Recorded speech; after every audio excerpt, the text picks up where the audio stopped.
Salut tout le monde, bienvenue au podcast de Blue Chip Prospect. Aujourd'hui, en cette belle journée de vendredi, je pensais peut-être aller sur tankotant.com puis faire un mock draft ou un repêchage simulé, dans le fond, là, faire une simulation de la loterie, prendre les équipes qui sont là puis faire un podcast avec ça.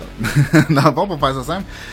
Je viens de le faire en anglais, puis là, dans le fond, j'ai déjà écrit un document, là, vous pouvez voir, là, ce qui arrive, c'est qu'aujourd'hui, j'enregistre l'écran, un peu comme l'autre fois, puis sur l'écran, vous pouvez voir le processus, parce que dans le podcast, j'ai décidé de ne pas avoir de notes, puis j'ai décidé de faire avoir comme zéro préparation, puis aucun bullet point, puis juste y aller free for all.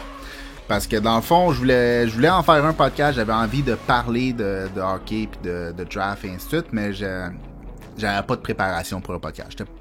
J'en faisais pas cette semaine, mais là j'ai décidé d'en faire un.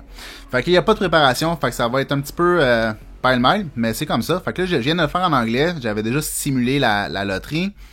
Fait que là, vous pouvez voir ici sur l'écran là, que finalement Ottawa a jumpé de 6 positions, les Canadiens ont jumpé de 3 positions. Fait que en fond c'est 1-2, Ottawa, Montréal. Puis après ça, San Jose, ben après ça, l'ordre elle a juste descendu normalement. Fait que j'ai déjà tout fait ça en anglais.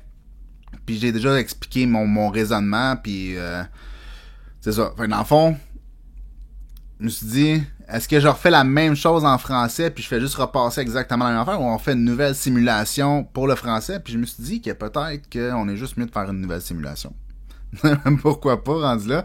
Tu sais, juste recommencer à zéro, fait comme ça, pour moi, ben ça me fait 2 discussions avec moi-même, 2 mock drafts à l'intérieur de 2-3 heures. Fait que... ouais, je trouvais que c'est une bonne idée. Fait que finalement, dans le fond, vous pouvez voir, je vais juste expliquer un peu ce qui s'est passé. Là. Vous pouvez voir que ça, c'est l'ordre qu'il y a eu.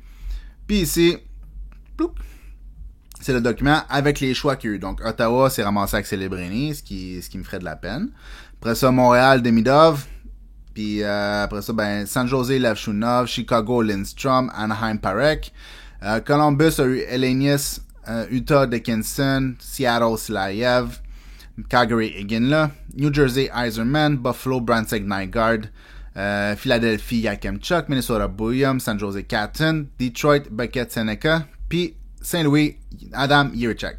Fait que tout ça fait du sens, j'ai expliqué mes choix, évidemment, dans la formule anglaise, mais je voulais pas refaire la même chose. Fait que je me suis dit, j'ai ouvert un nouveau document, juste ici, puis on va juste refaire une nouvelle simulation, puis on va voir qu'est-ce que ça donne. Fait qu'on est ici, j'ai fermé l'autre, on va tout de suite appuyer sur Sim Lottery. Et, bah, tu vois, c'est quand même une petite affaire différente. En fond, là, Chicago, oui. Chicago numéro 1. Hein? Seattle, ils ont jumpé de 6 positions, puis ils sont à la place numéro 2. Fait que les Canadiens ont descendu de 1 position. Mais au moins, Ottawa pige pas numéro 1. Fait que ça, ça me fait plaisir. Fait qu'on va y aller avec ça. Puis, ben c'est ça. Fait que, allons-y. Ah, je voulais juste vous dire, dans le fond, tu sais, comme j'ai dit, j'avais pas de préparation pour le podcast en tant que tel. Là. Je voulais juste comme avoir du fun puis parler. Fait que j'ai ouvert là, une couple de pages. Ici, là, tu sais, dans le fond, j'ai ouvert Elite Prospect, j'ai ouvert Cap Friendly, The Athletic, puis des documents, des affaires comme ça, pour être capable, tu sais, un peu de suivre, là, parce que, comme j'expliquais, dans le fond, là, que je viens juste d'expliquer, dans le fond, dans la partie anglaise, c'est que souvent, quand je me mets à parler tout seul dans ma pièce avec mon micro et mon ordinateur, c'est comme si mon cerveau il fond un petit peu dans le fond là, puis je perds mes lignes d'idées, je perds ma mémoire. T'sais, si j'ai une conversation avec quelqu'un, il y a aucun problème, je suis capable de, évidemment je suis capable de converser avec le monde, mais c'est aussi je garde ma mémoire. Si on parle de hockey, je sais quelle équipe a quel joueur et ainsi de suite. Mais tandis que quand je le fais en enregistrement, on dirait que c'est comme il y a un blocage qui se crée puis ça fait que j'oublie tout. Je sais plus c'est qui les prospects de telle équipe, je sais plus quel joueur qu'il y a dans telle équipe. Fait que j'ai ouvert des pages pour être capable de suivre puis de pas trop me perdre puis de pas vous mentir. Dans le fond là. Fait que si vous voulez, vous pouvez suivre, ou si vous ne voulez pas, ben vous pouvez ne pas suivre sur l'écran, mais d'une façon ou d'une autre, j'enregistre, du moins je pense, je vais juste vérifier encore. J'enregistre l'écran et l'audio. Fait que tout est sous contrôle, fait qu'on est prêt à partir ça. La loterie, on commence avec Chicago à numéro 1, puis évidemment, ça sera pas bien compliqué, là. On va juste l'écrire tout de suite. Je vais juste fermer celui de l'anglais, dans le fond, là. Ou sinon, je peux-tu le changer de place? Ben oui, je peux le changer de place. Je vais juste le mettre sur le deuxième écran, fait que comme ça, je vais pouvoir voir mes choix que j'ai mis ici. Puis je peux-tu comme les... Bloup, comme ça. Ben ouais, j'ai dit... parfait. Ça. Vous voyez pas ce que j'ai fait, mais pour moi, c'est parfait. J'ai créé ma petite page, puis je peux tout voir. C'est parfait comme ça. OK, donc, numéro 1 ici, bien évidemment, je vais l'écrire tout de suite. Chicago, c'est Celebrini. C'est sûr qu'ils vont pas changer.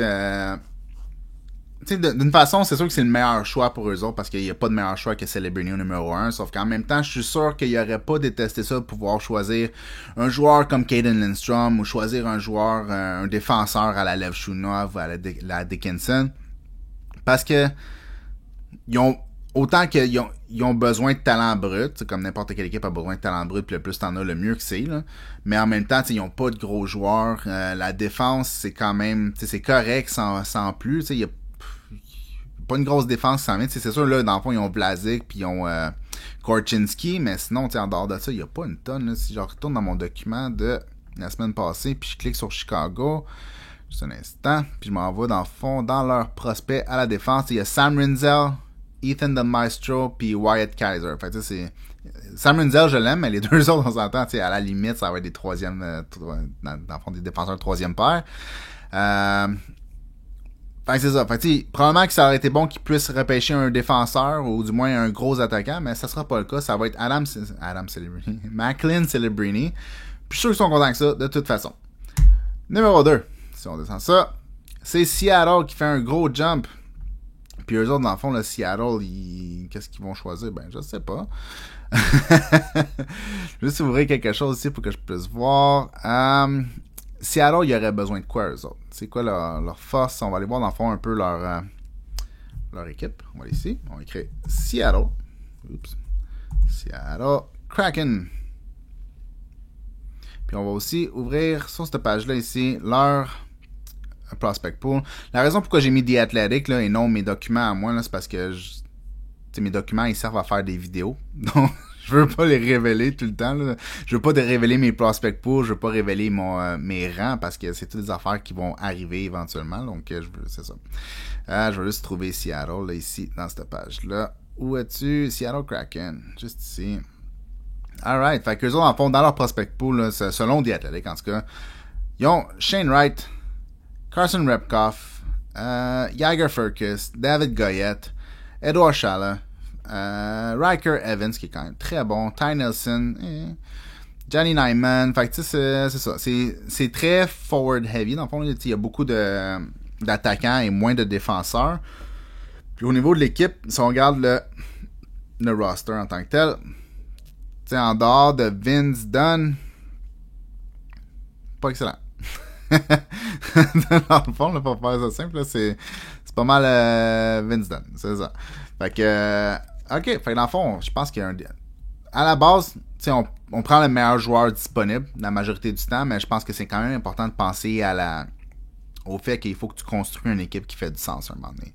Donc, c'est une équipe qui a réussi à compétitionner l'année passée, mais qui est moins capable de compétitionner cette année. Qu'est-ce qui est mieux pour eux autres? C'est-tu un attaquant? Je penserais pas. Ils ont déjà Matty Beniers qui a moins bien fait cette année, mais qui se projette très bien comme un joueur, un centre de numéro 1, un centre de numéro 2. Il y a Shane Wright qui a encore très bien fait. Là. Depuis qu'il est rentré dans les nationales, il est même excellent. Là. On va juste aller voir justement ses statistiques. Là. Shane Wright, pourquoi il n'est pas là? Stats. Où es-tu? Shane Wright. Fait que ça, il a joué 8 games, il a 4 buts, 5 passes, 5 points. Fait que quand même, il a très bien fait ça. C'est ça. Fait qu'on n'ira pas avec un joueur à l'offense, on va y aller avec un joueur à la défense. Puis là, après là, c'est décider qu'est-ce que tu préfères comme joueur. Est-ce que tu veux un gaucher? Est-ce que tu veux un droitier? Est-ce que tu veux un joueur qui est plus two-way ou tu veux un joueur qui est très offensif? Selon moi, si tu vas avoir celui qui a le plus haut potentiel ou qui, dans le fond, qui a le plus de chances d'atteindre le plus haut potentiel, ça serait Levchunov, à mon avis. Si moi, je choisis Dickinson. C'est mon défenseur préféré du draft, mais je pense que Levchunov a quand même un plafond offensif plus élevé que celui de Dickinson, à mon avis. Donc, puis étant donné sa stature, étant donné son patin, son intelligence, je pense qu'il y a quand même une bonne chance de pouvoir atteindre son plafond. Donc, même si moi, personnellement, je préfère Dickinson puis que je choisirais Dickinson, je pense qu'il y a une équipe comme comme Seattle aurait de la misère à passer à côté d'un joueur comme Lev Shunov. Donc, pour eux autres, je vais leur mettre Lev Shunov. Je vais écrire ça. Pour être sûr de ne pas choisir 2 fois le même joueur. Oups, j'ai pas écrit l'équipe. Je vais écrire ici. Seattle. J'écris un petit peu de croche, là, mais je vois pas mon clavier. Ok, c'est ça. Comme ça. Oups. Pourquoi il y a un M? Je sais pas. Pas facile. Ok, c'est bon. On va y arriver. Prochain. Numéro 3.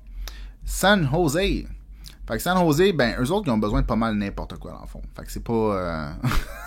on peut choisir n'importe quoi. C'est vraiment meilleur joueur disponible rendu là, tu sais. Puis...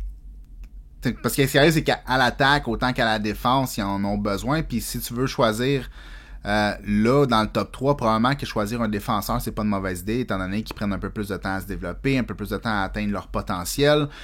Puis aussi, c'est pas juste atteindre leur potentiel offensif, c'est aussi être capable de défendre au niveau de la Ligue nationale et d'avoir un impact dans la défense. Donc, tu sais, souvent un joueur offensif va être capable de devenir un bon joueur offensif, un bon défenseur offensif, mais ça va prendre un certain temps avant que le côté défensif vienne avec. Donc, je pense que si tu as le choix entre 2 joueurs égaux, attaquant ou défensif, puis tu es comme dans un rebuild, probablement que tu es mieux d'y aller avec le défenseur, puis d'y laisser le temps, dans le fond, d'apprendre la game, puis de grandir dans l'équipe. Puis les attaquants, eux autres, généralement, après 2 ans, 3 ans maximum, sont pas mal prêts, puis ont déjà leur impact. Donc, du moins, plus proche que les défenseurs. Fait que, eux autres, dans le fond, ils ont quoi au niveau de leur équipe? Ils ont vraiment pas grand-chose. Dans les top 4, ils ont, à part Mario Ferraro, ils ont pas grand-chose. Puis pour ce qui est des prospects en tant que tel à la défense, ils ont chacun Mukamudalin, Henry Tron, puis Luca Cagnoni, tu sais, on s'entend. Fait que, ils ont pas grand-chose. Fait qu'à partir de là, je pense que eux autres, là, ça serait... Je pense que Dickinson est comme le choix parfait pour San Jose. Ils ont pas besoin de... T'sais, ils n'ont pas besoin d'être piqués, ils ont pas besoin de chercher un joueur qui est ultra offensif, ils n'ont pas besoin de chercher un joueur qui est ultra défensif, ou ainsi de suite. Ils ont besoin de tout, mais ils ont besoin aussi beaucoup à la défense. Fait qu'un joueur comme Dickinson, il projette tellement bien comme un joueur two-way. First, le gars, il se développe avec les London Knights, donc automatiquement, il se développe probablement dans l'équipe, la meilleure équipe pour développer des joueurs qu'il a jamais eu, là, dans le fond, pratiquement.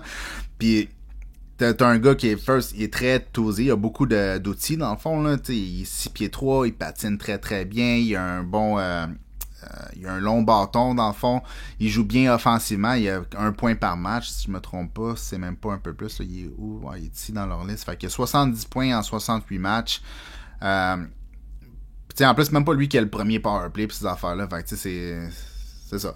Offensivement, il est très bien fait. Il a un bon tir, c'est un bon passeur, c'est un bon défenseur. Je pense que, overall, c'est un excellent choix. Puis c'est un choix qui est un peu plus sûr. C'est un choix qui se projette très très bien au niveau de la Ligue nationale dans un top 4. Puis, le plancher est déjà très haut. Puis le plafond est aussi très haut. Mais c'est juste qu'offensivement, je pense pas qu'il atteindrait un joueur comme Lev Shunov ou un joueur comme Parek, admettons. Mais sauf que, en termes de two-way, son impact des deux côtés de la patinoire peut être plus grand que les deux. Sauf que Lev Shunov, ça se peut qu'il ait un plus grand impact offensif, puis ça se peut qu'il égale l'impact défensif. Donc c'est pour ça que je pense que certaines équipes auraient Lev Shunov en premier. Mais de notre côté, pour San Jose, on va les mettre Caden Lindstrom. Je suis perdu, moi.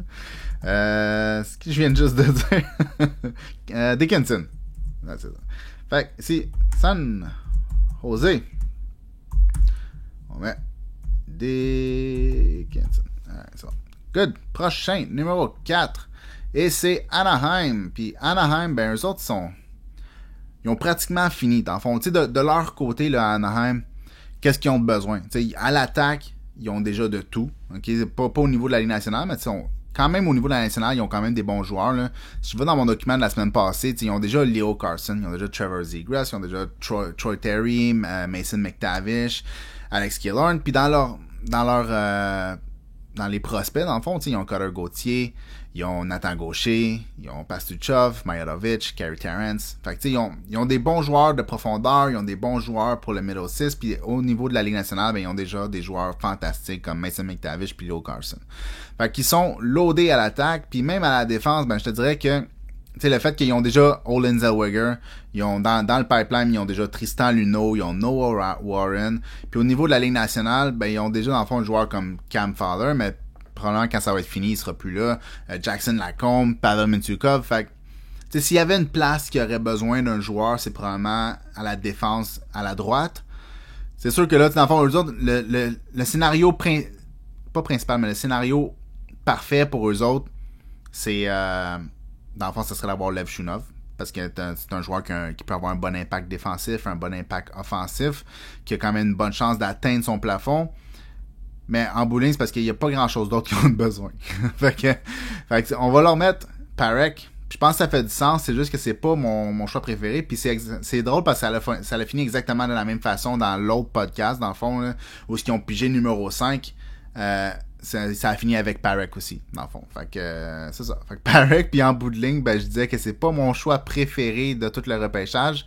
Sauf que c'est ce qu'ils ont besoin le plus. Puis, tu sais, Parekh, on s'entend. En pire des cas, Parekh qui devient meilleur que Olen Zellweger. Puis, tu échanges Olen Zellweger pour un défenseur plus défensif, là, pour dans le fond, compléter ton top 4. C'est pas plus compliqué que ça.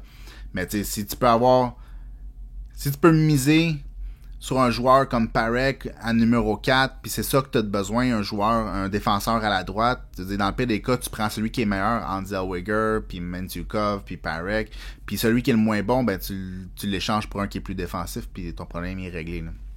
Donc ici, on va mettre Anaheim. On va mettre Parekh. Oups. Je vais faire ça comme ça, comme ça, comme ça. Oups. Now. Mon Dieu. La misère avec mon doc. Alright, c'est good.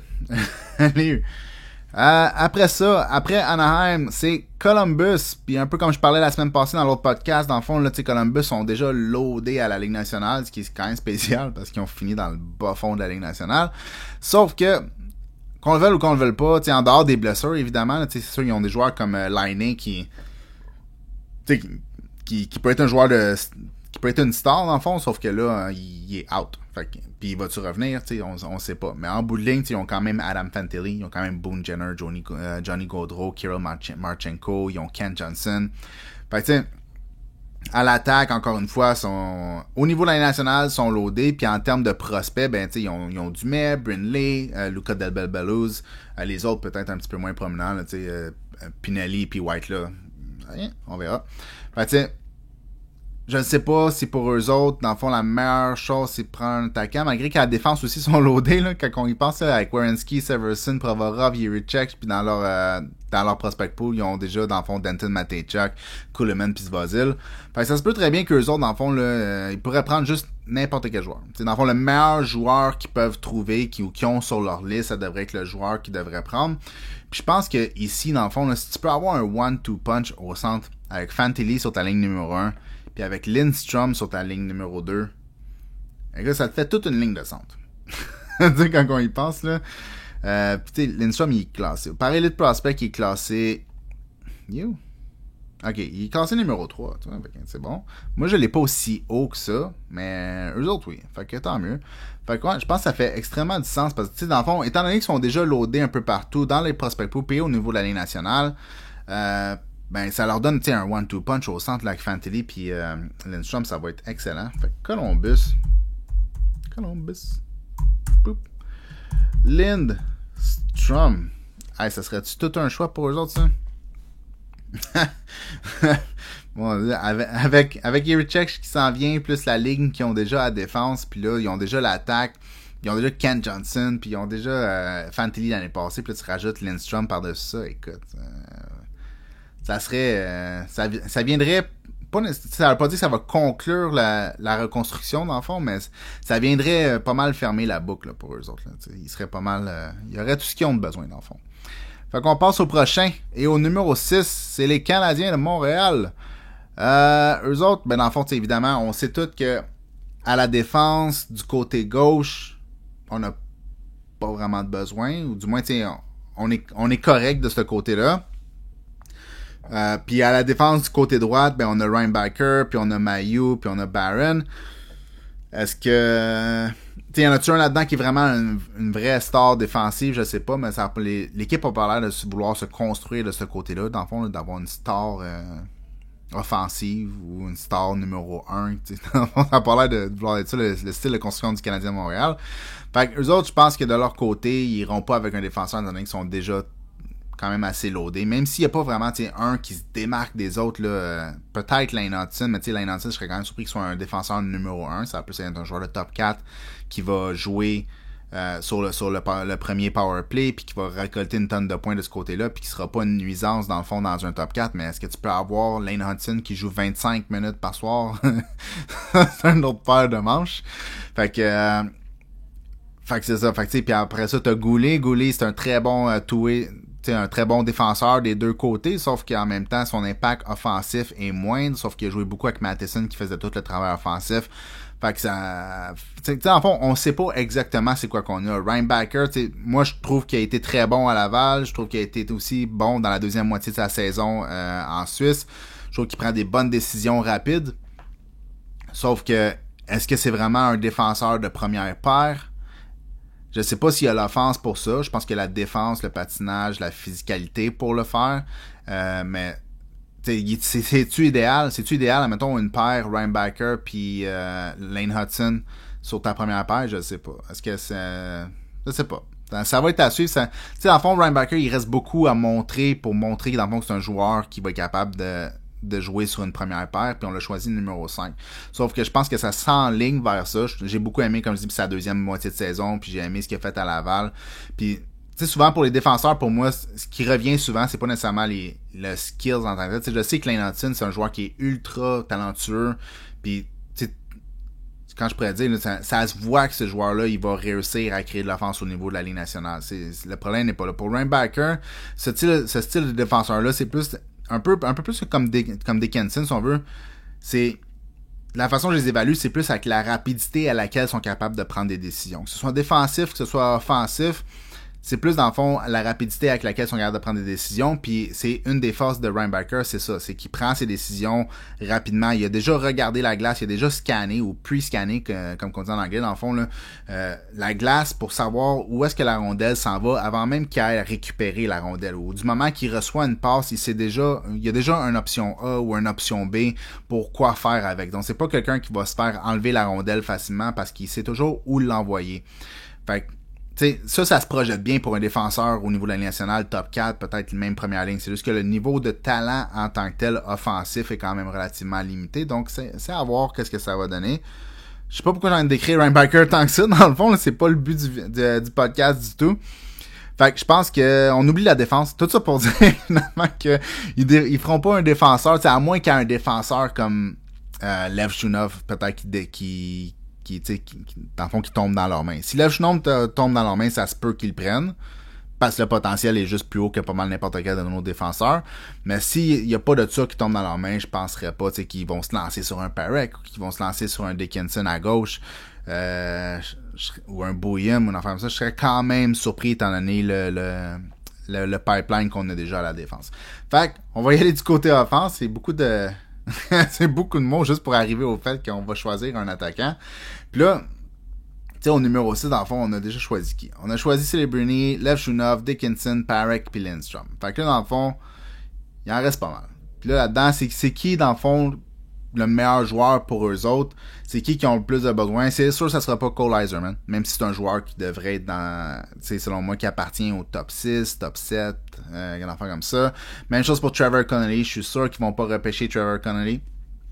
Comme sûr à 100%. Ben pas à 100%, mais mettons 99,9%, ça serait, moi je capoterais, sauf que je suis sûr que non. Fait qu'on oublie ces deux-là. Après ça, qu'est-ce qu'ils veulent? Est-ce qu'ils veulent avoir un centre, peut-être? Peut-être qu'ils iraient chercher un Consta Elenius, peut-être qu'ils iraient chercher un TJ Ginla, un Berkeley Catton. TJ Ginla, c'est pas un joueur de centre, c'est un allié, mais c'est un allié qui, au courant de la saison, s'est amélioré de plus en plus, dans le fond, là, tu sais. Si on prend, le début de la saison était déjà bon, mais après ça, la deuxième moitié, il est devenu encore meilleur. Dans les playoffs, il a pris une coche de plus, puis encore hier, tu sais, je regardais son match dans les U18, puis j'ai aucune idée le nombre de points qu'il a fait. J'ai pas regardé les points en tant que tel. J'ai juste regardé le match. Je sais même pas s'il y en a des points en réalité, là, mais il était partout sur la glace. Je pense que par lui-même, il a créé comme 18 jeux offensifs qui ont été dangereux. Fait si tu regardes ça, qui a eu des points ou pas, hier, c'était un des meilleurs joueurs. T'sais, évidemment, le meilleur joueur, c'était McKenna, mais McKenna est juste meilleur que n'importe qui dans le draft d'aujourd'hui. C'est sûr qu'il va être un meilleur joueur que n'importe qui dans le draft 2024. Sauf que TJ Gilna, je te dirais que pour le Canada, c'est le deuxième meilleur joueur. Fait, peut-être qu'il irait avec TJ Gilna. On entend beaucoup parler que les Canadiens, ils l'aiment beaucoup. Est-ce que ça serait Berkeley Catton? Je sais pas s'ils veulent aller avec un joueur qui fait comme 5 pieds 10, 160 quelques livres. Ce joueur, tu sais, Berkeley Catton, ce joueur qui va avoir besoin, dans le fond, de continuer de jouer de la même façon qu'il joue, ce qui est à dire, dans le fond, qui drive dans le milieu de la glace, qui joue à travers le trafic, mais il a pas la stature pour jouer à travers le trafic dans la Ligue nationale. T'sais, il va se faire tasser très facilement à son 160 livres. C'est pas un joueur qui est très fort, tandis que TJ Gilna, c'est un joueur qui est quand même beaucoup plus fort, qui est plus pesant, qui est juste meilleur dans le trafic. T'sais, il peut jouer à travers les bumps, là, dans le fond, il peut se faire frapper de gauche à droite dans le milieu de la glace, puis il est capable de faire son jeu pareil ou de lancer son tir pareil. Il est capable de couper à l'intérieur, dans le fond, là, puis de prendre position avec son corps, puis de bloquer le défenseur, puis d'envoyer un tir de proche sur le goaler. Fait ça serait pas mon choix, mais je pense que si on en arrivait à ça, je pense que TJ Gilna ou sinon Ivan Demidov peuvent être deux très bons choix. Si c'est moi, c'est Ivan Demidov, parce qu'Ivan Demidov, c'est mon choix numéro 2 dans le draft. Il est numéro 2 depuis le début de la saison, puis je pense qu'il va rester numéro 2 jusqu'à temps que je mette mon dernier ranking. Mais à cause que Michkov à cause qu'on avait le droit à Michkov l'année passée puis qu'on l'a pas choisi, j'ai la misère à voir qu'on va prendre Demidov. Même si Demidov c'est un joueur plus compétitif, c'est pas un joueur qui est aussi bon que Michkov. Michkov est un joueur, selon moi, supérieur à Demidov. Il venait avec ses histoires, il venait avec ses problèmes, mais tu sais, Demidov, lui aussi, vient de la Russie, fait que ça se peut qu'il vienne avec d'autres histoires et d'autres problèmes. Fait que je vais faire, même si je veux mettre Demidov, je mettrai pas Demidov, même si dans l'autre podcast anglais, au numéro 2, j'ai mis Demidov, parce que là, jamais je créerais que les Canadiens prendraient TJ Gilna au numéro 2. Là. Peut-être qu'ils prendraient Lindstrom, mais je trouve que c'est quand même un gros risque. Fait que j'ai mis Demidov. Mais là, au numéro 6, je vais mettre Iginla. Puis ça sera ça qui sera ça. Je veux dire, je vais être content. Si ça arrive, je serai pas le plus content que je peux être. Pour faire ça simple. Et Iginla, c'est un joueur qui a commencé l'année, dans le fond, là, sous-estimé, si on veut. Puis c'est un joueur qui, plus l'année avance, plus qu'il devient probablement un petit peu surestimé. C'est un joueur qui a de la drive, c'est un joueur qui a un bon tir, c'est un joueur qui joue bien dans le trafic puis dans le contact, c'est un joueur qui a des très bonnes mains, qui est capable justement de manier la rondelle à travers le trafic, c'est un gars qui a pas besoin d'espace pour tirer, c'est un gars qui quand il n'y a pas de temps, puis quand il n'y a pas d'espace, il est capable d'exceller pareil. Fait que on s'entend, c'est un des traits les plus projetables au niveau de la Ligue nationale, surtout pour les séries, c'est d'être capable de faire ton tir ou de faire ton jeu à travers le contact avec très peu d'espace et très peu de temps. Puis Iginla, il excelle à ça. C'est plus que Lindstrom, plus que Catton. Même, je te dirais Catton est au même niveau, sauf que Catton est beaucoup plus petit. Fait au niveau de la Ligue nationale, ça sera pas pareil. Fait que je pense qu'à cause de ça, ils jetteraient leur sort sur Iginla. Fait que Montréal, Iginla. Fait du sens? J'espère. Excusez-moi, j'ai la gorge qui pique un petit peu. Fait que Montréal, c'est fait. Arizona, ou plutôt Utah, ou je ne sais pas comment on dit, mais je pense que c'est Utah, dans le fond. Là. Au numéro 7, qui vont choisir? Ben, je sais pas, moi. On va aller vérifier ça. Puis eux autres, il y aurait besoin de quoi? Dans le fond, je vais juste aller dans mon petite affaire ici. Parce que je l'avais dans ma liste la semaine passée, dans mon document. Pour ce qui est de l'Utah, eux autres, dans le fond, là, de la défense ou de la défense offensive, ça serait probablement ce qu'ils ont le plus de besoin. Puis comme de fait, ben on en a un défenseur offensif. Dans le fond, on a déjà choisi Levchunov qui est très offensif. On a déjà choisi Parek qui est très offensif. Eux autres, l'année passée, ils ont choisi Simachev, numéro 6, qui est un défenseur, selon moi, extraordinaire, mais c'est pas un joueur qui va faire beaucoup d'offense. C'est un peu... Je pense encore moins que Reinbacker, dans le fond. Reinbacker, déjà, je sais pas s'il va atteindre 40 points. Ben, Simachev, c'est la même chose, mais c'est un patineur qui est excellent. C'est un très gros joueur. C'est un joueur qui est physique, qui enveloppe le monde quand il se met sur le bord de la bande. Excellent défenseur qui va vraiment être bon défensivement, vraiment être bon en transition avec son patinage puis ses passes. Mais c'est juste pas le joueur qui a la meilleure vision ou que la majorité de ses jeux terminent en points pour lui. Fait que, je pense que s'ils peuvent rajouter un joueur qui, lui, tous ses jeux finissent en points, à l'arrière, ça serait bon. Parce que côté offensif, si je vois mon document de la semaine passée, là, ils ont déjà Arizona, dans le fond, au niveau de leur top 6, ils ont déjà Clayton Keller, Nick Schmaltz, Logan Cooley, Dylan Ganter, Matthias Maccelli. Fait en dehors de Schmaltz, c'est tous des joueurs quand même relativement jeunes. Ils ont aussi Lawson Cruz qui est là-dedans. Puis à la défense, au niveau de la Ligue nationale, ils ont Sean Durzi. Puis dans leur pipeline, dans le fond, c'est Simachev, Duda, Lamoureux, puis Soderstrom. Fait que il n'y en a pas une tonne là-dedans qui vont te créer des points. Fait que je pense que pour un joueur comme Bouillum, c'est le numéro 1 eux autres. Puis c'est parfait pour eux autres que ça tombe dans leurs mains, dans le fond. Là. Fait que, on va mettre Utah. Plou, comme ça. On va mettre Bouillum. Qui a tout pété dans la NCAA cette saison. Écoute, ça serait un choix pratiquement parfait. T'sais, ça serait encore mieux, je pense, Perek, parce qu'il pourrait être à droite avec Simachev. Ça serait un duo infernal. Tu sais, dans le fond, je pense que Perek puis Simachev ensemble, c'est un peu comme la même chose que Lane Hudson puis Ryan Backer. Sauf que Perek est encore meilleur offensivement sans être autant dynamique ou autant impressionnant offensivement. Je pense qu'il est encore meilleur offensivement, mais il est aussi 6 pieds. Il n'est pas 5 pieds 10 ou 5 pieds 9 et quelques poussières. Donc, ça serait le même type de duo, selon moi. Fait que je pense que ça ferait une tonne de sens, sauf qu'il n'est pas disponible. Fait que ça va être Bouillum. Puis Bouillum, il va être capable de justement jouer le premier power play. Puis on s'entend, au nombre de points qu'il a fait dans la NCAA à 18 ans. Puis ça fait déjà comme 2-3 ans qu'il joue au-dessus de son âge, dans le fond. L'année passée, il était déjà très très bon avec le USNTDP. L'année d'avant, il avait déjà fait des matchs dans le U17, U18, puis il était encore excellent. Fait longtemps qu'il est excellent, dans le fond, le Bouillum. Fait que je pense que ça ferait une tonne de sens. Je l'ai-tu écrit? Je l'ai écrit. Parfait. Fait qu'on passe au prochain. Numéro 8, Ottawa. Eux autres, dans le fond, encore une fois, c'est une autre équipe qui aurait besoin d'un défenseur à droite, selon moi, je pense. Je suis fou? Je pense pas. Je vais aller dans mon petit document ici. Jake Sanderson, Artem Zub, lui, il joue à droite, mais sinon, Sanderson, Chabot, Chikrin, c'est tous des joueurs qui jouent à gauche. Au niveau de l'offense, je pense que ça leur dérangerait pas d'avoir un joueur aussi offensif, sauf qu'en même temps, ils sont quand même relativement bien loadés, là, avec Stutzla, plus Norris, plus Tkachuk, Shane Pinto, qui est en train de devenir un très bon joueur. T'sais, s'ils ont à prioriser quelque chose, je pense qu'ils vont prioriser un joueur de défenseur gauche. C'est sûr, si tu as un attaquant qui est beaucoup meilleur que le prochain défenseur, ben tu prends probablement l'attaquant, sauf que si en même temps, si tu peux avoir un défenseur puis les deux sont proches, attaquant ou défenseur, je pense que tu prends le défenseur à droite dans ce cas-là, dans leur cas. Et je pense qu'un joueur comme Yakemchuk, là, ça serait parfait pour eux autres. C'est un gros joueur, c'est un joueur qui est agressif défensivement, qui est agressif offensivement. Écoute, de mon côté, c'est un des défenseurs avec le plus haut plafond. C'est juste, je pense pas que son plancher est très haut à cause du risque qu'il y avait. Défensivement, c'est il a besoin de progresser. Même en transition, il a besoin de progresser, mais offensivement, c'est le genre de joueur qui tient sur le bout de ton siège à chaque shift, dans le fond. Là. Il est juste incroyablement le fun à regarder, puis incroyablement talentueux.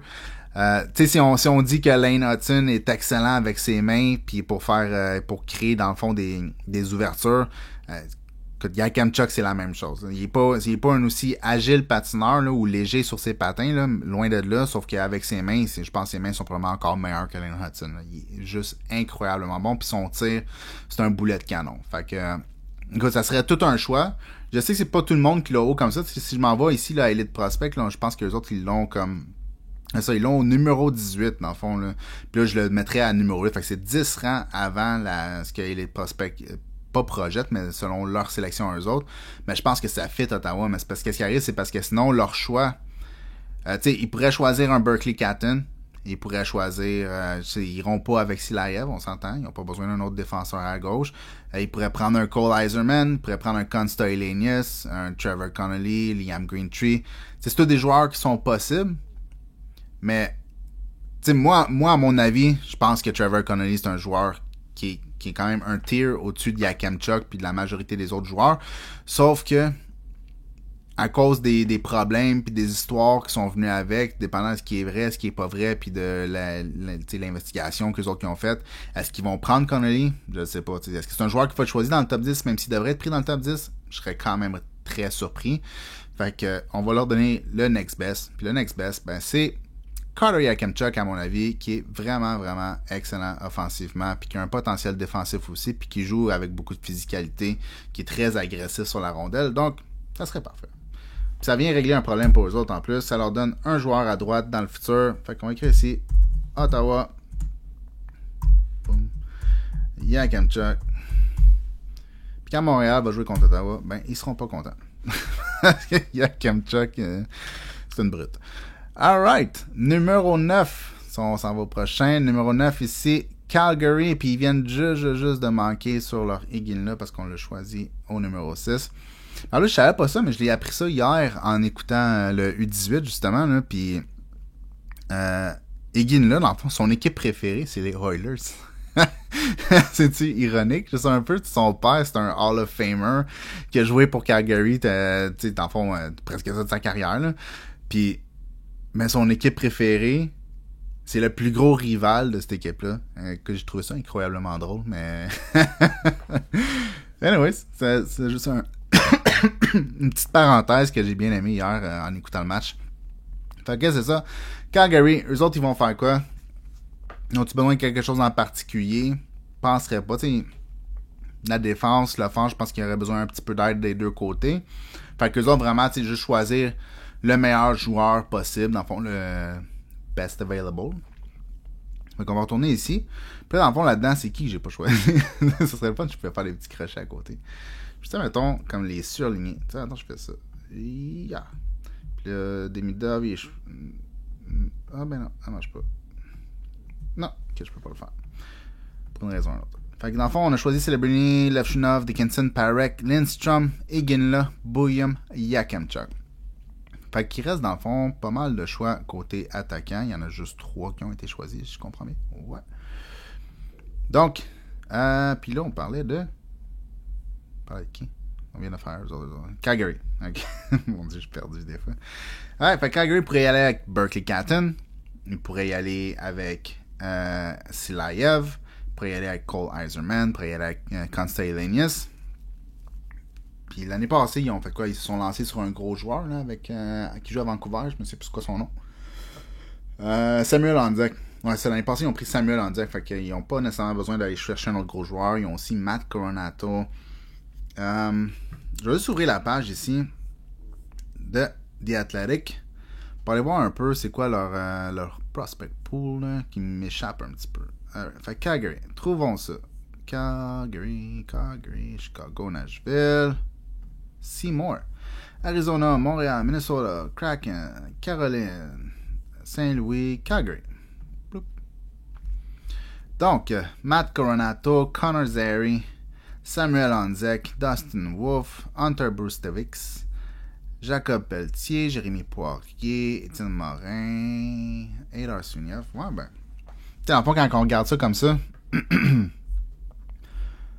probablement qu'un défenseur serait leur choix numéro 1. T'sais, ils ont pris un attaquant l'année passée, mais là, ils ont aussi, dans le fond, Connor Zary, mais lui, il a commencé à jouer à la nationale. Matt Coronato. Puis, tu sais, à la défense, là, Hunter Brustevix, il a fait bien des points, mais c'est quand même douteux un petit peu. Je vais aller vérifier, dans le fond, ici sur Elite Prospect, leur depth chart. Calgary. Comme ça. On ouvre ça. Qu'est-ce que c'est? Fait que, tiens, on va mettre des stats.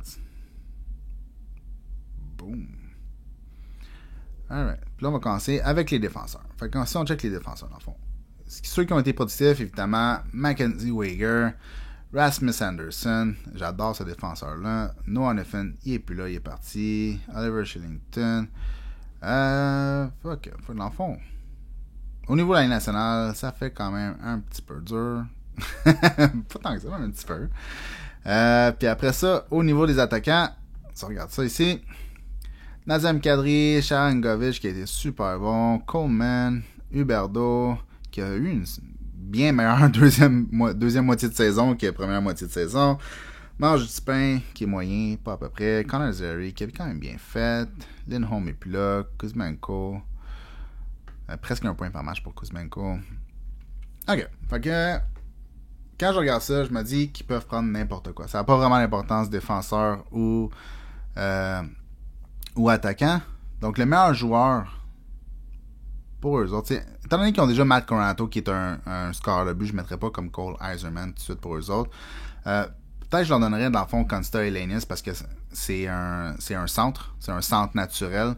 C'est un joueur qui est dans la Liga, qui est une ligue, veut pas qu'il y ait une ligue dure à jouer parce que c'est une ligue ultra défensive, mais c'est aussi une ligue d'adultes. Puis c'est un joueur qui a excellé dans le fond. Là. C'est un joueur qui est très bon pour lire l'espace puis créer des jeux dans des petits espaces. C'est pas... tu sais, quand tu regardes là, Consta Helenius, c'est pas un joueur, dans le fond, là, qui est impressionnant en tant que tel là, à regarder.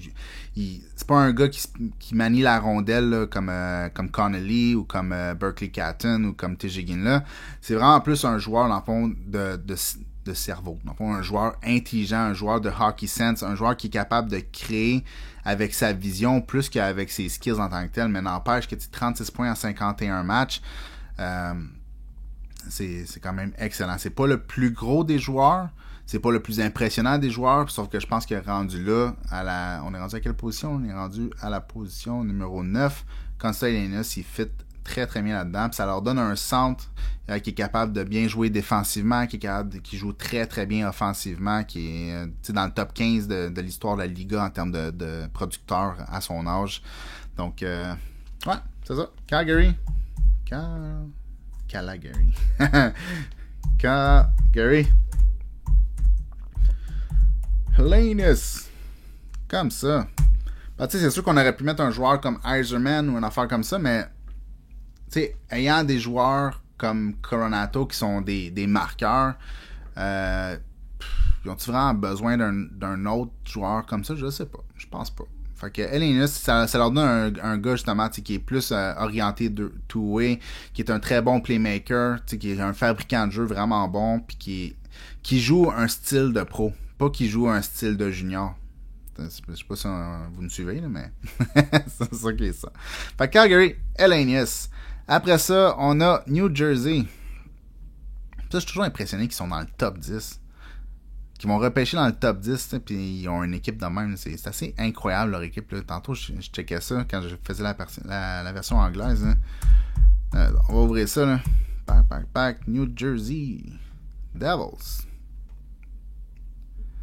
Comme ça. C'est ça.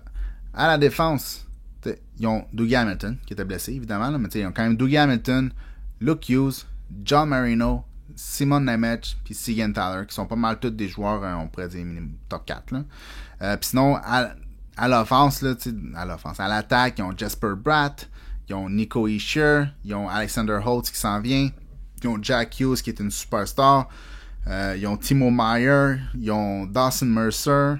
Je veux dire, ça l'arrête plus. Là. Ils ont un top 6 loadé à la défense, ils ont un top 4 loadé. Fait que les autres, tu peux leur donner n'importe quoi dans le fond, là, puis ils vont le prendre. Dans l'autre, je leur avais donné quoi? Je leur avais donné Eiserman. Ça fait du sens. Dans le fond, le problème, c'est que tu leur donnes Eiserman, puis c'est un joueur qui est quand même ressemblant à Alexander Holtz. Selon moi, Eiserman est quand même de loin un meilleur marqueur. Puis aussi un joueur qui est un meilleur patineur qu'Alexander Holtz l'était à son année de repêchage, ou du moins il l'est encore. Là. Fait que, tu sais, ça pourrait... Tu sais, si Alexander Holtz peut commencer à produire un petit peu, puis tu repêches un gars comme Eiserman, ben éventuellement, tu peux remplacer Alexander Holtz avec Eiserman, puis échanger Holtz pour ton besoin. Au lieu de repêcher quelque chose que tu as de besoin là, tu peux le jouer de cette façon-là. Tu prends ton joueur jusqu'à temps que l'autre devienne un petit peu meilleur. Tu remplaces ce joueur-là en échangeant son joueur, dans le fond, le joueur qui va bien, puis là, tu vas ramasser dans le fond ce que tu avais de besoin. Fait que... puis je pense que je vais y mettre le même joueur. Parce que de ceux qui restent, dans le fond, ça pourrait être Berkeley Catton, ça pourrait être Silaev, mais ils n'ont pas besoin d'un autre défenseur. On s'entend. Là. À moins, Marek Silaev, c'est un défenseur qui est beaucoup plus défensif. Fait qu'avec leur panoplie de défenseurs offensifs, avec Nemec plus Hughes, Hamilton. Ouais. Tu sais, dans le fond, quand on check ça. Je sais pas pourquoi j'ai cliqué dessus, je l'ai pas cliqué dessus. Retourne en arrière. Ouais. Tu sais quoi? Ouais. Je pense que je préfère Silaev pour eux autres. Parce que le top 6 est déjà très bon. Ils ont déjà des joueurs qui s'en viennent comme Alexander Holtz. Donc, tu sais, prendre un Iserman, ça te donne une stratégie, mais c'est pas nécessairement quelque chose que tu as besoin. Tandis qu'un joueur qui est gros, qui est fluide, qui est défensif comme Silaev, il y en a pas. Puis il y en a très peu souvent dans le repêchage. Donc, je pense que ouais, Silaev pour New Jersey. Ça fait une tonne de sens, ça. New Jersey. Silaev. Et voilà. On jump au numéro 11. Et au numéro 11, on a Buffalo. Puis c'est une autre équipe, hein, un peu comme New Jersey, sauf que New Jersey, ils ont eu du succès du moins l'année passée, pas cette année. Là. Mais Buffalo, eux autres, ils ont juste jamais de succès, mais c'est une équipe qui est loadée. je pense justement, j'en parlais la semaine passée, je suis plus trop sûr que j'en ai parlé, mais j'ai fait leur reconstruction, mais dans leur top 6, ils ont J.J. Peterka, ils ont Tage Thompson, ils ont Alex Tuck, Dylan Cousin, Jack Quinn, Jeff Skinner. Fait que tu sais, c'est... Le top 6, il est loadé. Leur top 4, dans la Ligue nationale, ils ont Dallin, ils ont Bowen Byram, ils ont Owen Powers, ils ont... c'est quoi l'autre joueur, là? Samuelson. Fait tu sais, encore là, le top 4 il est loadé. Puis après ça, ben, t'as des prospects à l'attaque comme Zach Benson, Isaac Rosen, Noah Huslin, Mathieu Savoie, Yeri Kulich. T'as Sturback aussi à la défense. Fait que tu sais, sont loadés. Ils sont loadés partout. Dans le meilleur des mondes, ça serait un défenseur droitier, mais je pense pas qu'il en reste vraiment. Tu sais, dans le fond, t'as Lifshunov, Parek, puis Yakemchuk sont déjà sortis. Tu sais, à moins qu'il reach, qu'il reach solide, dans le fond, là, pour un gars comme Charlie Elick, pour Adam Jiricek. Jiricek, ça fait quand même... Tu sais, Jiricek, c'est pas nécessairement un reach dans le sens que c'est ça qui était prévu pour lui. C'est juste que là, avec les blessures, puis tellement le peu de matchs qu'on a réussi à avoir, puis le début de saison quand même assez douteux contre des adultes, mais dans une ligue qui le monde sont toujours douteux. Là. Ouais. Écoute, je pense que Adam Jiricek, même s'il y a selon moi, des meilleurs joueurs. Je pense que Cole Iserman, c'est un meilleur joueur. Trevor Connolly, c'est un meilleur joueur que Jiricek. Je pense que dans ce cas-là, Jiricek fait une tonne de sens parce que, évidemment, les autres ils ont accès à plus d'informations que nous. Là. Mais le fait qu'il y a eu un début de saison douteux, plus qu'après ça, il s'est blessé, ça fait en sorte que il est pratiquement oublié. Là. Je pense que ici, là, ils l'ont au 30e rang. Là. C'est pas vrai qu'Adam Jiricek appartient au 30e rang. Il est meilleur que ça, c'est juste qu'on n'a pas pu le voir depuis tellement longtemps. Puis quand on l'a vu au début de la saison dans la Ligue pour adultes en Tchétchia, ou en... Comment on dit ça, Tchétchia en français? Pas en Slovaquie, mais l'autre, là. Dans le fond, là, ben, c'est ça. Il était très, très, très, très, très ordinaire. Mais c'est un joueur ça fait déjà une couple d'années qu'on voit monter, puis ça fait une couple d'années qu'on sait qu'il a le talent d'un top 10. Maintenant, est-ce qu'il va être capable de récupérer ce talent-là? Je sais pas. Mais d'une façon ou d'une autre, Buffalo, je leur donne Adam Jiricek, puis je sais que j'allais pas dire ça, mais je trouve que ça fait une tonne de sens. Parce que c'est leur besoin. Ils sont loadés partout ailleurs. Fait, ils pourraient se prendre un joueur plus gros, admettons. Il pourrait repêcher, mettons, un attaquant style Brandon Nygaard. Il pourrait prendre un attaquant style Chernyshov pour se donner des joueurs qui sont un peu plus gros, un peu plus de combativité à l'intérieur de eux. À l'intérieur, dans le fond, dans eux. Là. C'est des joueurs un peu plus combatifs puis un peu plus gros, mais qui ont quand même un certain ou un talent même assuré, je dirais. Là, où ils pourraient aller, dans le fond, cibler un besoin. Qu'est-ce qu'ils feraient? J'en ai aucune idée, mais finalement, je change mon idée. Au lieu de leur donner Jiricek, je vais leur donner un des joueurs qui est plus gros, qui est plus fort, qui joue avec du power, puis qui est quand même très bon offensivement. Puis là, en fait, si on a quand même une coupe de choix, on pourrait leur donner Brandon Nygaard, puis dans le fond, je pense que c'est même ça que j'ai fait dans l'autre. Ouais, Buffalo, dans la version anglaise, j'ai donné Brandon Nygaard. Mais là, on a Connolly, Iserman, Chernyshov. Ouais, je pense que Brandon Nygaard encore, ça fait... Tu sais, dans le fond, ça serait soit Nygaard, soit Chernyshov, ou soit Greentree. Greentree est définitivement le joueur qui a le plus de de talent individuel dans ces joueurs-là, mais son patin est quand même limité. Puis on sait pas où est-ce que ça va s'en aller. Je sais, tout le monde dit toujours mais c'est la chose la plus facile à améliorer. C'est la chose la plus facile à améliorer, mais c'est aussi extrêmement compliqué à améliorer aussi. Fait que, étant la chose la plus facile à améliorer au niveau de la nationale, veut pas dire que c'est facile à améliorer.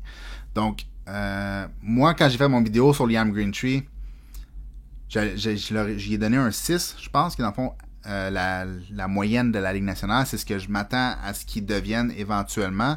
Mais ça se peut qu'il devienne jamais ça. Puis c'est pas un joueur qui a nécessairement beaucoup besoin de vitesse. C'est un gars qui est très talentueux, c'est un gars qui est capable de jouer sous la pression sans aucun problème. Mais je pense que en même temps, prendre un joueur comme Branson Nygaard, comme Chernyshov, c'est des joueurs qui patinent mieux, qui ont un peu moins d'habilité individuelle, mais c'est des joueurs qui sont très très bons pour jouer dans le trafic. C'est des joueurs qui sont des joueurs de série, surtout Branson Nygaard, la façon qu'il joue, c'est vraiment un joueur de série. Là. C'est un gars qui est two-way, c'est un gars qui est capable de tirer, qui a un très bon tir, puis qui est capable de jouer qui joue sur des jeux simples. C'est pas un gars qui a besoin d'avoir des passes à travers la glace pis tout le kit. C'est un gars de tic-tac-toe. C'est un gars qui va aller se mettre dans l'enclave. Puis le fameux tic-tac-toe, dans le fond, le lié à gauche descend la rondelle en arrière du filet, puis le gars en arrière du filet envoie la rondelle dans le gars dans l'enclave qui la tire sur réception. C'est exactement ce type de joueur-là. C'est le joueur qui serait capable de faire 20 buts, 25 buts de cette façon-là, de jouer d'une façon simple, de jouer dans le milieu de la glace, puis qui a le talent pour le faire. Chernyshov, selon moi, est un peu meilleur que Branson Nygaard overall, mais il joue pas nécessairement de cette façon-là. Fait que je pense que pour Buffalo, Branson Nygaard encore fait encore une tonne de sens. Même si Greentree a plus de talent, même si Igor Chernyshov est peut-être un petit peu plus complet offensivement, je pense que Branson Nygaard, c'est le joueur que Buffalo a besoin. Donc, pour une deuxième fois de suite, je leur mets Monsieur Branson Nygaard, ou Nygaard, comme qu'ils disent quand tu les écoutes, Nygaard. Comme ça. Alright, numéro 12, et c'est Philadelphie. Et Philadelphie, eux autres, ils ont besoin aussi pas mal de n'importe quoi, je pense. C'est vrai, quand j'ai fait mon document la semaine passée, je les avais oubliés. Je les avais oubliés, fait que j'ai pas fait de document sur eux autres, dans le fond, avec, dans le fond, là, le depth chart. Fait qu'on va aller ouvrir la page de The Athletic pour qu'on ait une idée rapide de qu'est-ce qu'ils ont. Je sais qu'évidemment, c'est Michkov là, qui est en haut de la liste. Là. Philadelphia Flyers. Juste ici. Fait que Michkov, Oliver Bunk, Bobby Brink, Emil Andrea. Mon Dieu, Emil Andrea comme 4e. Wow. Rizzo, Desnoyers. Ouais, ben, fait dur. Puis au niveau de la Ligue nationale, je vais juste aller me remémorer un petit peu. On va écrire Philadelphia Flyers. Roster. Alright, fait qu'à la défense, ils ont Jamie Drysdale, Ryan Ellis, il revient un jour, Ristolainen, Cam York. C'est ça. Le problème, c'est que dans leur défense, même si, admettons, le Ryan Ellis, il revient. Je pense pas, mais admettons qu'il revient. Ils ont quand même des joueurs là, comme Drysdale fait 5 pieds 11, Ellis fait 5 pieds 10, puis Cam York fait 5 pieds 11.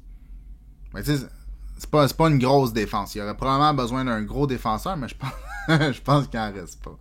Fait que d'une façon ou d'une autre, il en reste, mais il en reste. Non, dans le fond, un peu comme je disais avec Buffalo tantôt, là, où Jiricek faisait du sens, mais finalement on a changé pour mettre Branson Nygaard.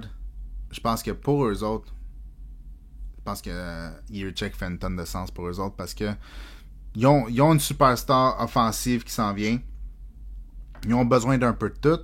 Mais à la défense, leur défense dans la Ligue nationale est petite. Ben, du moins, les bons défenseurs sont petits. Puis dans les prospects, ben ils ont juste rien. Ils ont Oliver Bunk. Ouais, écoute, c'est pas vrai. Là. T'as Oliver Bunk, puis Yerichek sur ta ligne bleue du côté droite. On va dire ça construit bien l'équipe, ça. Fait que Philly, on met Yerichek. Parfait, ça. Je pense pas que les fans seraient contents. Un peu comme Buffalo, je pense que les fans seraient pas contents d'avoir Branson Nygaard. C'est quand même très aubré qu'ils se mettent à sauter dans les rues. Mais j'ai l'impression que c'est le joueur parfait pour eux autres. Puis même chose un peu pour Philly. Dans le fond, il vient un peu grossir la défense, mais en rajoutant du talent aussi. Je sais qu'Amiar qui est bon, puis je sais que Jamie Drysdale sont bons, mais c'est 2 joueurs de 5 pieds 11. Donc, je pense que Yerichek, il vient aider ça, mais en même temps, ça les load du côté droit. Là, avec Drysdale, avec Oliver Bonk, plus Yerichek, ça fait un côté droit qui est vraiment, vraiment loadé. Mais, ouais, c'est parfait comme ça. Après ça, numéro 13. Allez, ici. Numéro 13, Minnesota.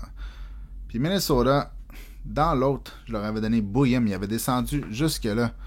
Là, eux autres, ils ont quoi, Minnesota, dans le prospect pool? On va juste aller voir ça 2 minutes. Je pense qu'ils sont plus bas. Allons voir. Montréal, Minnesota. Comme ça. Jesper Wasted.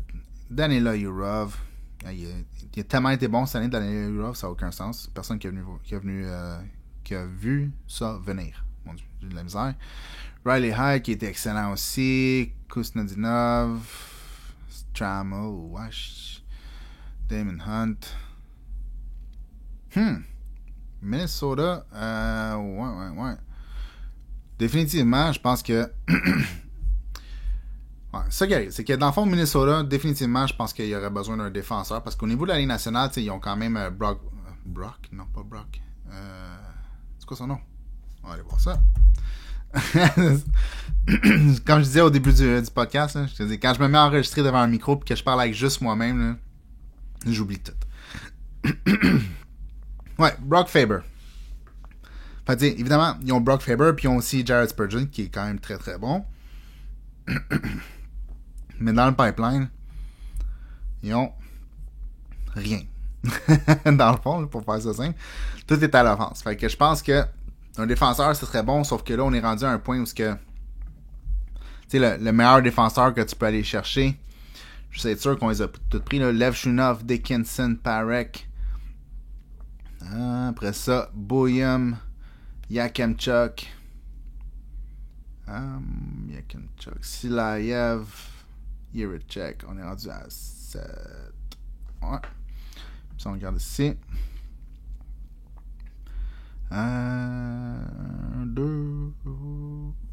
Dickinson, il a été pris? Je suis fou? Ouais, il a été pris numéro 3. Ok, c'est bon. Fait que ce sera pas un défenseur. Parce que dans le fond, tu sais, pour que ce soit un défenseur, il faudrait qu'il aille chercher un gars comme Charlie Elick.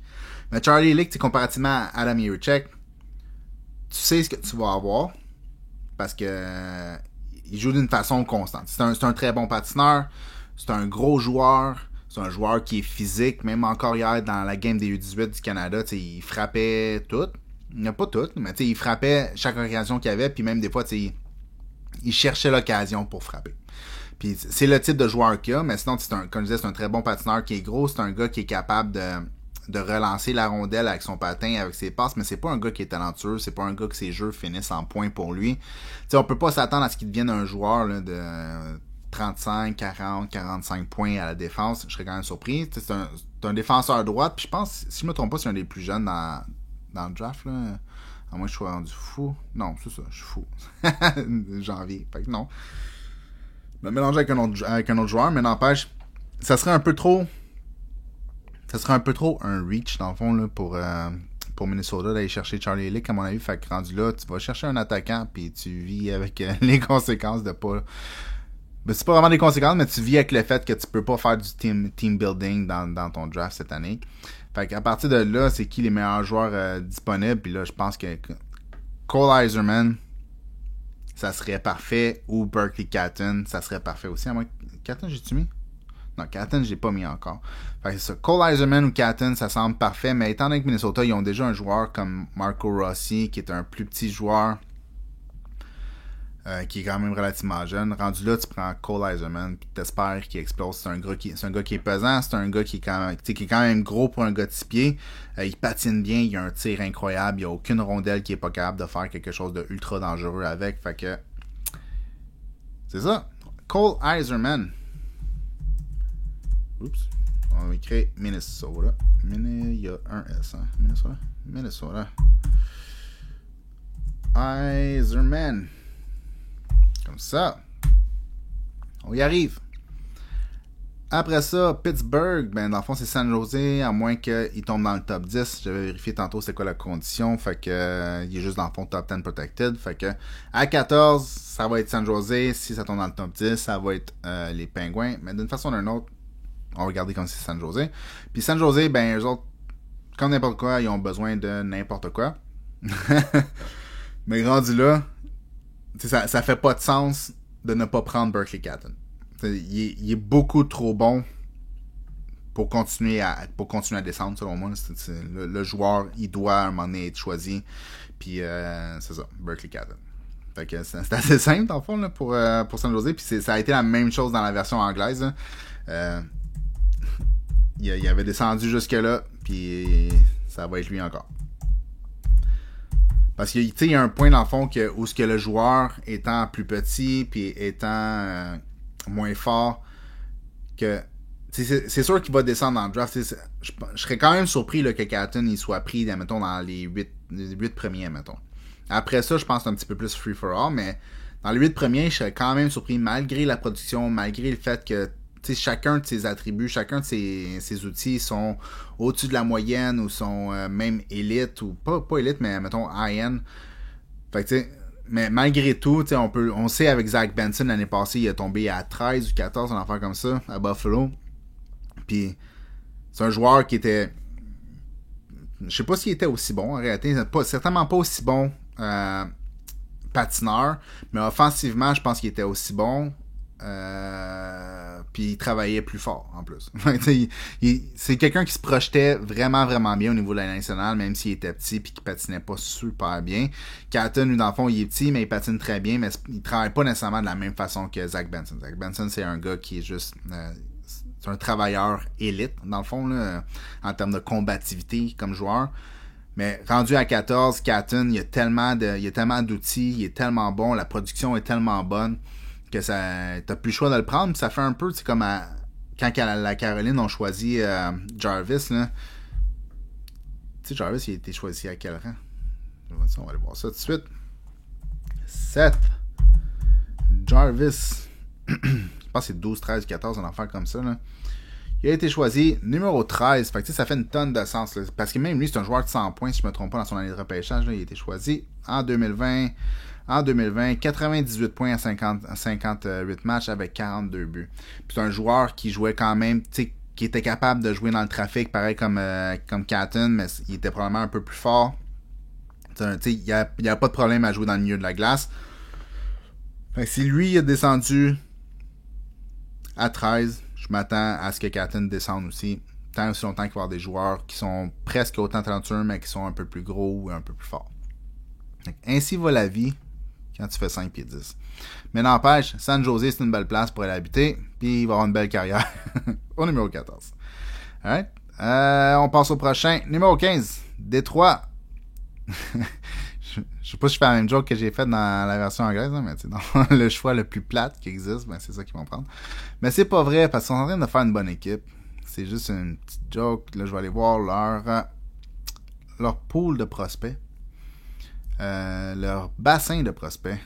Détroit. Les autres à la défense, là, ils ont déjà Edvinson, ils ont Sandin Palika qui s'en vient aussi. Ouais, Sandin Palika. Après ça, Marco Casper, Danielson, Sébastien Cossa, Trey Augustine, Carter Mazer, William Villander. Ouais, fait que tu sais, eux autres, dans le fond, je pense pas qu'ils vont y aller avec un joueur à la défense parce qu'ils en ont pas de besoin. Dans le fond, pour faire ça simple. Puis, tu Tu sais, ça serait justement là, un peu parfait pour aller prendre un joueur, justement, tu sais, comme soit Trevor Connolly. Non, pas Trevor Connolly. Oublie ça, c'est sûr que Yzerman ne prend pas Trevor Connolly. Je suis à 100%. Mais un gars comme Greentree ou un gars comme Chernyshov. Tu sais, ou même un gars comme Beckett Seneca. Ouais, Beckett Seneca. Et puis, moi, j'ai de la constance dans mes idées parce que je regarde sur l'autre écran, dans le fond. Puis là, en même temps que je fais Beckett Seneca fait une tonne de sens, si je regarde, puis à la position 15 à Détroit, c'est Beckett Seneca que sur l'autre écran. J'ai de la constance dans mes idées, ça c'est sûr, parce que ça fait une tonne de sens qu'il y a là. Parce que, tu sais, ce qui arrive avec Détroit, c'est qu'ils ont choisi des joueurs qui travaillent fort, comme Marco Casper puis Danielson, mais c'est des joueurs qui sont quand même limités en termes de skills. C'est leur type de joueurs. Des joueurs qui travaillent fort, qui ont quand même un certain niveau de skill, de talent, mais c'est pas des joueurs qui sont très talentueux. Mais c'est des joueurs qui... quand les Red Wings vont se rendre dans les séries, ils vont avoir une très bonne équipe de série. Parce que c'est des joueurs qui vont jouer fort sur les deux côtés de la glace, qui vont être très combatifs, qui vont jouer dans le milieu de la glace, qui sont capables de faire des buts proches du filet, qui sont capables de faire des jeux proches du filet, qui sont capables de gagner leur bataille le long des rampes, qui sont capables d'aller en arrière des défenseurs, aller chercher les rondelles sur un dump and chase. Fait tu sais, c'est le type de joueur que tu as besoin, puis il y en a déjà deux qui vont être très bons. Est-ce que tu peux en rajouter, mettons, un troisième avec Igor Chernyshov? Ou, admettons, tu préfères avoir un gars qui a peut-être un peu plus de talent naturel ou de talent individuel comme Beckett Seneca ou Liam Greentree. La différence, c'est que Liam Greentree a plus de production sur une équipe qui était vraiment mauvaise. Puis Beckett Seneca, il a moins de production, mais le talent individuel, ou du moins, est probablement au même niveau que Liam Greentree, sauf que il y a plus de patinage. Genre, beaucoup plus de patinage. Puis les deux, c'est des gros joueurs.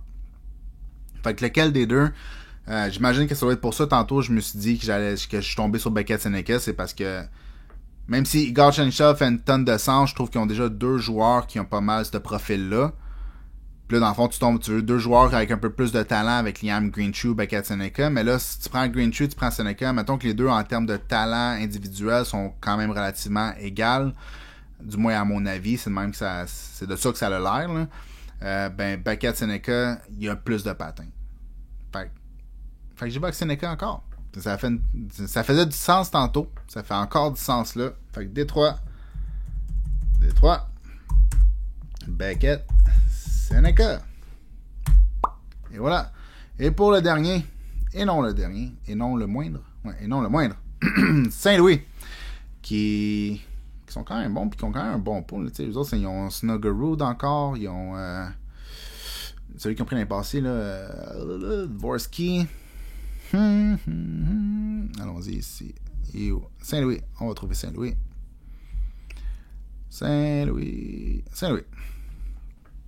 Alors, on va voir ça. Ils ont aussi Theo Lindstein. Ouais, ça fait Jimmy Snuggerud, numéro 1, Dalibor Dvorsky, numéro 2, Otto Stenberg, numéro 3, Zachary Bolduc, Theo Lindstein, Zach Dean, Perkachik, Fisher. Ça arrête pas mal, là. Fait que c'est sûr que du côté offensif, avec Snuggerud puis Dalibor Dvorsky, sont quand même bien partis, dans le fond. Puis si on va ici, mettons, puis on va voir Saint-Louis Blues, pour voir un peu le roster. La défense, écoute, ça, rien de spécial, on s'entend. Puis à l'attaque, il n'y a rien de spécial non plus. Puis on n'a pas une tonne de jeunes joueurs là-dedans. Fait qu'ils pourraient prendre n'importe quoi en réalité. Mais encore une fois, c'est parce qu'on est rendu à un point où les défenseurs ne font plus une tonne de sens. C'est peut-être que Charlie Elick, ce serait leur type de défenseur. Mais je sais pas, rendu. Ouais, écoute, Charlie Elick fait quand même. Parce au numéro 16, tantôt, en anglais, j'avais Jiricek pour eux autres, ce qui faisait du sens. Puis c'était pas un reach. Peut-être que Charlie Elick, c'est un petit reach. Ou comment qu'on dit un reach en français? Ça me sort de la tête, mais peu importe, dans le fond, peut-être que c'est un peu trop haut pour un gars comme ça, mais rendu là, tu peux aller chercher Liam Greentree, mais t'as déjà Snuggerud, puis t'as déjà Dalibor Dvorsky. est-ce que tu vas aller chercher un autre joueur de talent comme ça ou tu préfères aller renflouer un peu ta défense puis aller chercher un gars justement comme Charlie Elick? On va leur donner Elick. Ouais. Un gros joueur, 6 pieds 3 je pense, ou 6 pieds 4 si je me trompe pas. Ça pourrait même être un gars comme Adam Kleber, mais je retombe un peu plus en amour avec Elick. Il y a un bout où je me suis comme... je retombe en... je comme... tu sais, dans le fond, j'ai les 3 joueurs, j'avais pas mal dans le même tiers. Là. J'avais Adam Kleber, j'avais A.J. Emery, puis j'avais Elick. Puis là, un moment donné, Elick et A.J. Emery sont comme tombés un petit peu hors de mes goûts, puis j'ai préféré Adam Kleber. Adam Kleber, je pense qu'il a un meilleur potentiel en tant que tel, mais je pense que Charlie Elick, c'est lui qui a le plus de chances d'atteindre son plafond, même si son plafond est un peu moins haut que celui d'Adam Kleber. Mais c'est aussi parce que c'est tellement un bon patineur pour sa grosseur, puis c'est ça. Il y a une bonne relance, il y a une bonne transition. Fait que Saint-Louis, ça va être Charlie Elick. Fait que Saint-Louis. On va juste mettre Elick. Putain, Elick. That's it. Pas plus compliqué que ça. Fait que ça, c'était un mock draft de pratique, dans le fond. Parce que, évidemment, je vais en faire un autre quand on va avoir la vraie loterie dans la Ligue nationale, puis que là, je vais en faire un vrai. Je sais pas si je vais le faire en forme podcast ou si je vais le faire en forme vidéo avec des clips, dans le fond, des joueurs. Là. J'ose imaginer que ça va être en forme vidéo. L'année passée, c'est même que je l'avais fait, mais l'année passée, j'avais pas de podcast. Fait que je sais pas. Ça va être à suivre, mais ça s'en vient dans une semaine ou dans 2 semaines. Je pense que c'est le 8, la loterie. Donc, je vais essayer d'en faire un comme vraiment proche, là, après, dans la même semaine que la loterie. Fait que comme ça, tu sais, je vais être proche de la loterie en tant que tel. Fait que c'est pas mal ça, mais pour là, je trouve qu'encore une fois, si on compare les deux, là, mettons qu'on compare ça. On va essayer de prendre ça. Ça comme ça. Puis là, donnez-moi 30 secondes. J'essaye de comparer, d'amener l'autre page ici en bas. Yeah. Comme ça.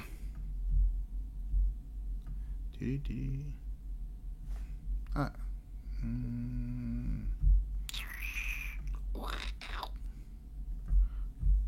Comme ça. Comme ça. Comme ça. Alright. On va l'avoir? On va l'avoir. Fait que comme tantôt, c'était numéro 1, c'était Ottawa. Ils ont pris Celebrini. Là, c'était Chicago. Ils ont pris Celebrini. Seattle, là, on prend Lev Shunov. Tantôt, c'était Montréal qui prenait Demidov. Ouais, je vais pas tous les nommer parce que ça va être plat pour le monde qui écoute sans le vidéo. Mais tu sais, ceux qui ont le vidéo, dans le fond, là, vous pouvez voir, dans le fond, la comparaison entre les deux. Il y en a-tu pas mal qui sont pareils? San Jose. Tu vois, ici, San Jose ont Dickinson. Tantôt, il y avait Lev Shunov. Anaheim. Anaheim, les deux ont fini avec Parek. Columbus. Non. Montréal, non. Utah, non. Ottawa, il est où Ottawa ici? Ah non, c'est sûr que non, il avait choisi premier. Calgary, non. Ok, fait dans le fond, tu sais, c'est pas mal comme Saint-Louis, c'est pas la même chose. Détroit, les deux finissent avec Beckett Seneca. San Jose, les deux à 14, ils finissent avec Catton. Puis Buffalo, les deux finissent avec Branson Nygaard. Mais sinon, c'est tout. Tout le reste, c'est différent. Fait quand même bien. C'est fou comment juste changer l'ordre un petit peu fait qu'on change carrément le ranking dans le fond là. Fait que là-dessus, j'espère que vous avez apprécié. Comme je dis, j'étais pas pour faire un podcast aujourd'hui, mais j'avais envie d'en faire un, mais j'avais pas de préparation. Fait que tu sais, je sais là que c'est pour ceux qui écoutent puis qui ont pas d'écran devant eux, peut-être qu'il y a un peu trop de cherchage puis de de pause dans le podcast, puis je peux comprendre, mais comme je dis, j'avais pas de préparation, mais je voulais en faire un, fait que j'en ai fait un, puis j'espère que vous avez aimé ça. Là-dessus, on se revoit dans le prochain. Peace.